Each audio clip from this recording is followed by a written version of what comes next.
Часто получаю вопросы и комплименты по поводу своей челки, где и как я ее делаю.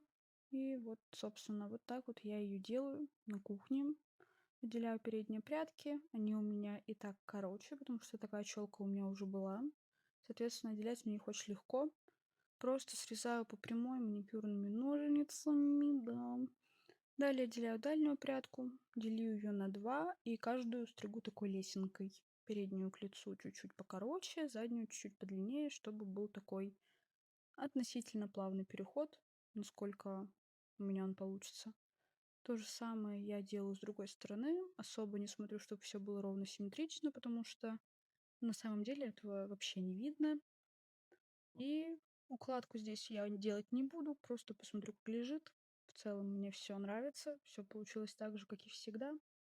Я довольна результатом на 100% и немножечко радуюсь.